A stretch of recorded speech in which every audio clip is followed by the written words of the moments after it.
Good morning, students. Today we'll start our next chapter, that is classification of data, or you can say organization of data.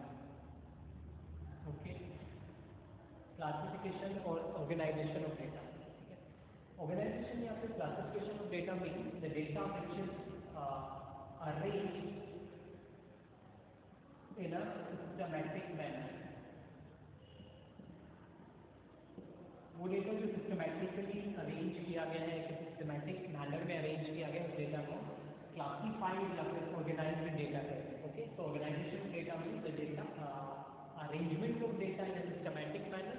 Okay, किसी भी particular purpose के लिए हम data को classify कर सकते हैं या फिर किसी भी पर्टिकुलर पर्पज के लिए डेटा को हम ऑर्गेनाइज कर सकते हैं. ठीक है, तो data which is systematically arranged. Okay, you can से arranged in a systematic manner or systematically arranged data is called classified data or organized data. Okay, there are various bases of organization or classification. Data को classify करने के या फिर organize करने के बहुत सारे bases हो सकते हैं. So there are certain bases of classification of data. Okay, the first classification is on the basis of geographical location. So that is the geographical classification of data.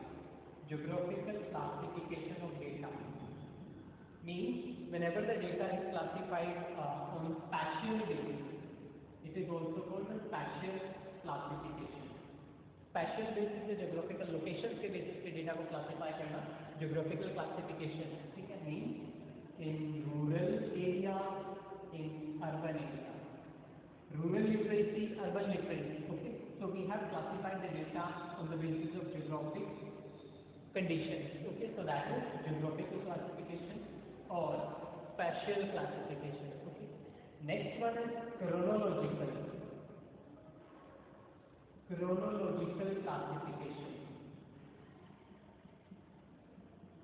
Chronological classification means which is also called temporal classification. Temporal classification means which is based on time period. For example, we are having the data of different years. Okay? We are having the data of poverty of 2015, poverty in 2016, poverty in 2017, or the data regarding employment and unemployment in different years. That will be the classification on the basis of time periods, a certain time period. That will be called chronological classification, or you can say the temporal classification. Okay, so when the data is classified on the basis of time period, that is known as temporal or chronological classification. Next is qualitative. Okay, geographical, chronological. After that, we will classify the data into on the basis of their quality. So that is the qualitative classification. Qualitative classification, when the data is classified on their certain demographic basis, like on the basis of their age, on the basis of their gender, on the basis of their literacy rate, okay, educated and uneducated men, women. Okay, so this is the qualitative data, which is the data which is arranged on the basis of certain quality और there attribute. उनकी कुछ qualities के basis पे, लोगों की कुछ qualities के basis पे हमने डेटा को क्या कर दिया, क्लासीफाई कर दिया, अरेंज कर दिया. ठीक है, it is further divided into two parts, which is simple classification, simple classification and manifold classification. Manifold classification. Simple classification, basically you have divided the data on the basis of certain characteristics. Units को उनकी characteristics के basis पे divide कर दिया. For example, on the basis of gender, we have classified the data as male and female. Okay. Number of males in rural area, number of females in rural area. Okay. The number of males and number of females. The number of girls in the class and number of boys in the class. That is for simple classification, because we are classifying the data on the basis of certain quality और the characteristics, like उनकी gender के basis पे हमने उनको classify या फिर divide किया है. ठीक है, as boys in the class and girls in the class. That is उनकी सर्टेन कैरेक्टरिस्टिक्स यूज किए हैं उनको डिवाइड करने के लिए. नेक्स्ट मैनीफोल्ड आता है. जब हम उनकी सर्टेन डिफरेंट कैटेगरीज के बेसिस पे लेयर्स में डिवाइड कर देते हैं, ठीक है। That means different categories, more than one characteristics are considered to classify the data. Unit की एक से ज़्यादा या पॉपुलेशन की या सैंपल की एक से ज़्यादा कैरेक्टरिस्टिक्स को हमने यूज किया है as a way to classify the data और arrange the data. For example, first we have classified the data on the basis of geographical location, rural and urban. Okay, rural people and urban people. Further, we have classified the rural people into two parts on the basis of their gender differences: rural male and rural female. Yeah, female. Okay. Further, males are further divided into different or two categories on the basis of their educational qualification: literate male and illiterate male. Okay, यहाँ पे क्या हुआ? सबसे पहले हमने data को geographical location के basis पे क्लासिफाई किया, rural people and urban people. Further rural people को फर्दर डिवाइड किया on the basis of their gender, male and female, rural male and rural female.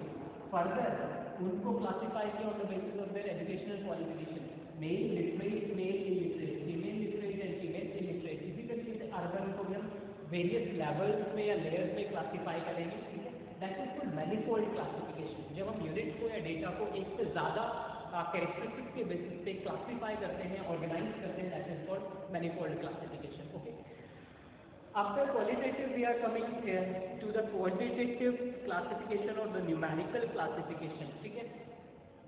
Quantitative classification, when the data is classified on the basis of their numerical values or quantitative information, ठीक है, that is known as quantitative classification. For example, we have divided the data into ranges up to 10,000 income जिसकी है उसको इस range में या इस class में डाला गया, up to 20,000 या 10,000 to 20,000 सेकेंड क्लास में, 20 to 30,000 थर्ड क्लास में। Okay, so these are the quantitative information, marks के बेसिस पे, जिस up to 10, ठीक है, the students those who have scored up to 10 marks, ठीक है, they will be in E category. Those who have scored from 10 to 20 will be in D category. Those who have scored 20 to 30 will be in C category and so on. So these are the quantitative or the numerical values के basis पे हमने उनको classify कर दिया। So these are the basic, certain basic things, ठीक है। तो चार बेसिस हमने पढ़े। फर्स्ट हमने पढ़ा ज्योग्राफिकल क्लासिफिकेशन, ज्योग्राफिकल लोकेशन के बेसिस पे, rural and urban.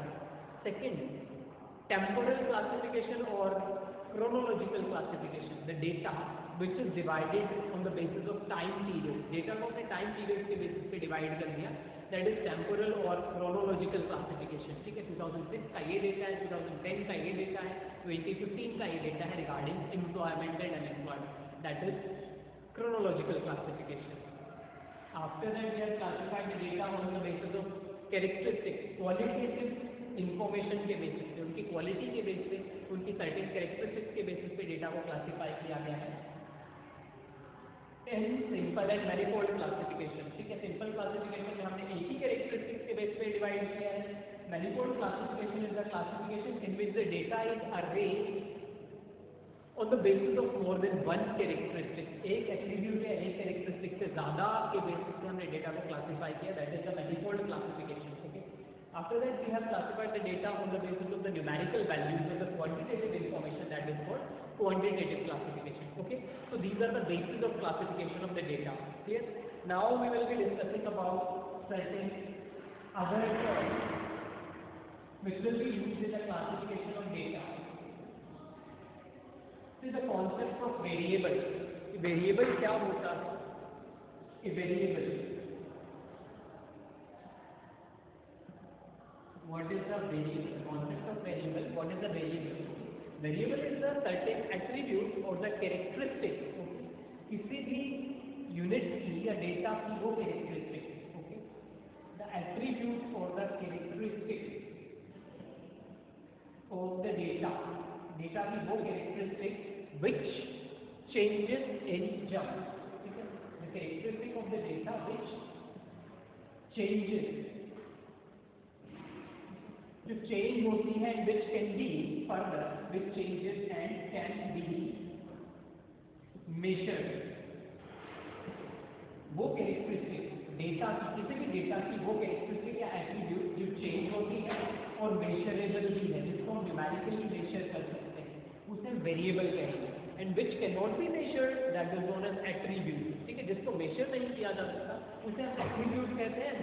The characteristic which can be measured that is known as variable. Okay, we have two types of variable, one is discrete variable and the other one is continuous variable. What is discrete variable?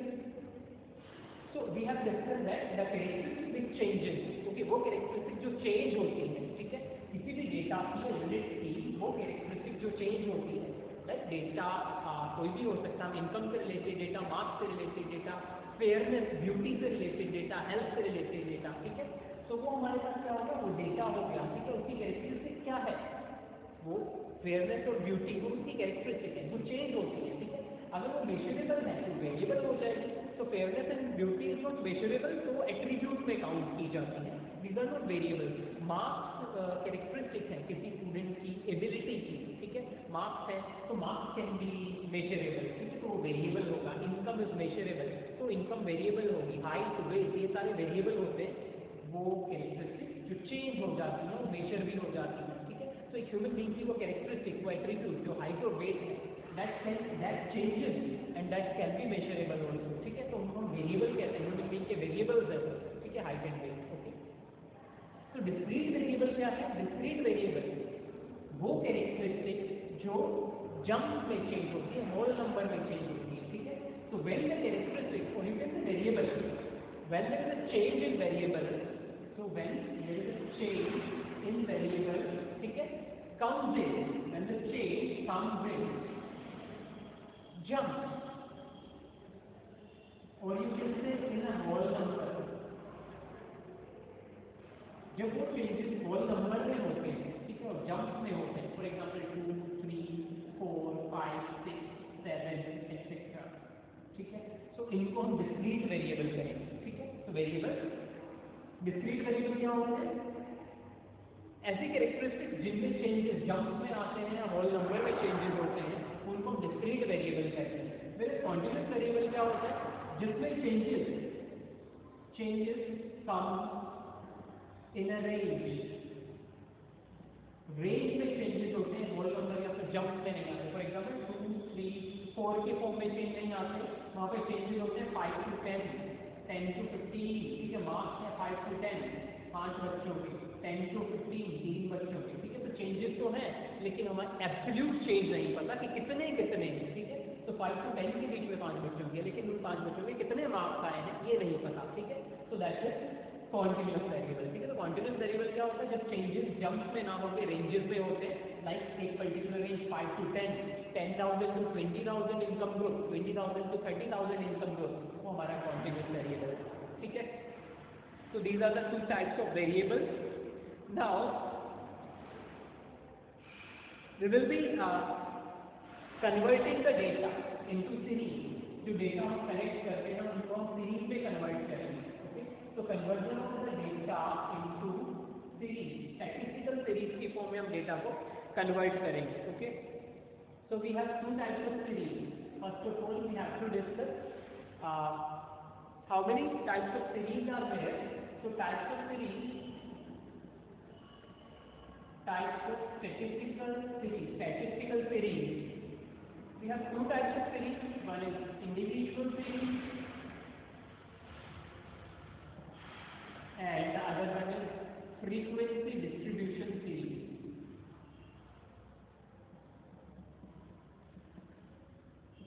Okay. So individual series, simply individual series क्या है? When you are given the result or given the individual values of the variable, जब आपको variable की individual values given है, ठीक है, और you can say when the values of the variables are not grouped with their frequency, जब variable की values ने आप वैल्यूज को फ्रीक्वेंसीज के साथ ग्रुपिंग नहीं हुआ है, मर्जअप नहीं हुआ है, ठीक है, इंडिविजुअल वैल्यूज गिवन है वेरिएबल की, ठीक है, तो सिंपली यू कैन से इंडिविजुअल सीरीज क्या है? When the values of variables are given individually, ठीक है, तो उसे हम इंडिविजुअल सीरीज कहते हैं. And frequency distribution, when the values are grouped, और you can say values of variables are grouped with their frequency, grouped with their frequency. Okay, that is known as frequency distribution. Frequency distribution series को further दो parts में divide करते हैं. one is discrete series and other one is continuous series. Now यहाँ से हमने कहा when the values of the variables are grouped with their frequency. जब इंडिविजुअल वैल्यूज गिवन है, ठीक है, तो कोई दिक्कत नहीं, अलग अलग वेरिएबल्स हमें गिवन होगा, हर एक वेरिएबल की इंडिविजुअल वैल्यू गिवन होगी, या वेरिएबल की वैल्यूज इंडिविजुअली डिफाइन की गई है, एक्सप्रेस की गई है. But when the variables are grouped with their frequency, ठीक है. नाउ व्हाट फ्रीक्वेंसी इज, ये फ्रीक्वेंसी क्या होती है, ठीक है. Frequency means the number of times, frequency means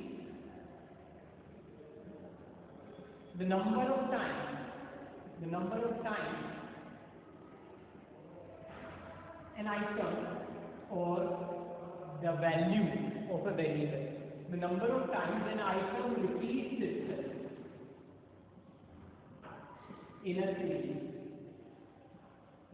एक सीरीज में एक आइटम या एक वेरिएबल की वैल्यू कितनी बार रिपीट हुई है, ठीक है, वो किससे रिप्रेजेंट होगा, वो फ्रीक्वेंसी से रिप्रेजेंट होगा. Okay, so what is the frequency? The number of times an item repeats itself in a series is called the frequency of the variable. Okay, उस वेरिएबल की या उस वैल्यू की वो फ्रीक्वेंसी कही जाएगी. इसे हम f से डिनोट करते हैं, small f. Okay, so frequency is the number of times an item repeats itself in a series is called frequency. Okay, now we will convert. Okay, conversion, जो डिफरेंट सीरीज है, individual series है, frequency distribution series के बाद हम further conversion पढ़ते हैं series का. ठीक है, because we have in frequency distribution series we have different further different kinds or types of series are there, so we have to change, or we may change the series to solve the question. So conversion of the series.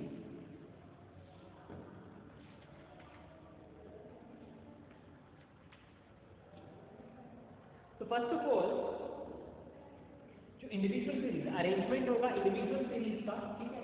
तो individual series को हम arrangement कैसे करेंगे, arrangement of individual series. Individual series का arrangement कैसे होगा, individual series या तो आइदर इन असेंडिंग फॉर्म और डिसेंडिंग ऑर्डर और फॉर्म, ठीक है, या तो असेंडिंग ऑर्डर में या फिर डिसेंडिंग ऑर्डर में हम इंडिविजुअल सीरीज को अरेंज करेंगे सबसे पहले. ठीक है, so this is the arrangement of individual series. If you have to convert the individual series into frequency distribution, ठीक है, तो अरेंजमेंट था, तो सबसे पहले जो इंडिविजुअल सीरीज गिवन होगी, for example the variable is marks. ठीक है, इंग्लिश सब्जेक्ट में, ठीक है, पर्टिकुलर क्लास 10th में कुछ बच्चों के मार्क्स गिवन है. तो मार्क्स जो है वो वेरिएबल है, क्योंकि ये कैरेक्टरिस्टिक है सर्टेन जो चेंज होती है और मेजरेबल है, तो मार्क्स को हमने वेरिएबल मान लिया. ठीक है, सपोज 10 स्टूडेंट्स के मार्क्स गिवन है out of 50, 48, 38, 28, 42, 50, 1, 2, 3, 4, 5, 6, 7, 8, 9, 10 students are there. ठीक है, उनके मार्क्स गिवन है इंग्लिश सब्जेक्ट में out of 50, that is 41, 45, 32, 25 and 15. Okay, so this is the individual series because हमारे पास यहाँ पे individual values given है. ठीक है, साथ में frequency नहीं दी गई है. Okay, so this is the individual series. सबसे पहले हम अरेंजमेंट करेंगे, या तो इसको असेंडिंग ऑर्डर में अरेंज करेंगे या फिर डिसेंडिंग ऑर्डर में अरेंज करेंगे. ठीक है, किसी भी ऑर्डर में हम अरेंज कर सकते हैं. तो असेंडिंग ऑर्डर में अगर हम इसको अरेंज करेंगे, ठीक है, तो फर्स्ट ऑफ ऑल सबसे लोवेस्ट वैल्यू हमारे पास क्या है, 15, देन उसके बाद 25, then 32, sorry 28 is there, 32, next 41. ठीक है, उसके बाद हमारे पास 38 भी है, 41, 45, 42, 45.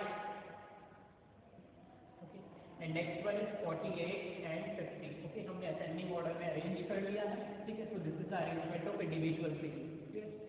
If we do have to or if we do need to convert the individual series into a frequency distribution, ठीक है, अगर frequency distribution में हमें उसे convert करना पड़े, ठीक है, तो हम कैसे convert करेंगे? हमारे पास जो इंडिविजुअल डेटा गिवन होगा, ठीक है, उसकी फ्रीक्वेंसीज हम चेक करेंगे. ओके, फ्रीक्वेंसी क्या है? The number of times an item repeat itself. तो कोई वैल्यू हमें किसी फ्रीक्वेंसी सॉरी वेरिएबल की वैल्यू एक से ज़्यादा बार वहाँ पे आ रही है, ठीक है, तो उसकी फ्रीक्वेंसी हम वहाँ पे डिटरमाइन कर देंगे. तो to convert in frequency distribution, it must be kept into mind that the value should have repeat itself. ठीक है, should have repeated itself in the series. ऐसा जरूरी है कि वैल्यू रिपीट होती हुई होनी चाहिए, अदरवाइज फ्रीक्वेंसी 1 होगी. ठीक है, सो 30, 28, 25, 30, 25, 40. ठीक है, तो फ्रीक्वेंसी सबसे पहले हम क्या करेंगे? असेंडिंग या डिसेंडिंग ऑर्डर में अरेंज करेंगे. ठीक है, तो असेंडिंग या असेंडिंग में अरेंज करते हैं 25, 25. ओके, सो अरेंज करने की बजाय हम इसको अगर कन्वर्ट कर रहे हैं फ्रीक्वेंसी डिस्ट्रीब्यूशन में, ठीक है, तो अरेंज करने के लिए हमारे पास सबसे लोएस्ट वैल्यू है असेंडिंग में 25. ठीक है, 25 अब देखिए कितनी बार आ रहा है? 1, 2. ठीक है, तो फ्रीक्वेंसी क्या है? The number of time. तो 25 कितनी बार आया? कितने टाइम? 2 बार. तो फ्रीक्वेंसी हो जाएगी 2.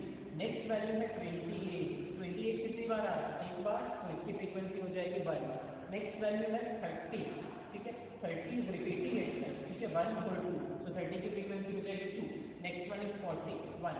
तो यहाँ पे हमने फ्रीक्वेंसी डिस्ट्रीब्यूशन में उसे कन्वर्ट कर दिया है. ये एक्स है वेरिएबल की वैल्यू, और यहाँ पे उसके साथ में हमने फ्रीक्वेंसीज में कन्वर्ट कर दिया है. ठीक है, आप ऐसा भी कर सकते हैं, इसको टैली बार में भी कन्वर्ट कर सकते हैं फ्रीक्वेंसी को. ठीक है, तो in the form of tally bar.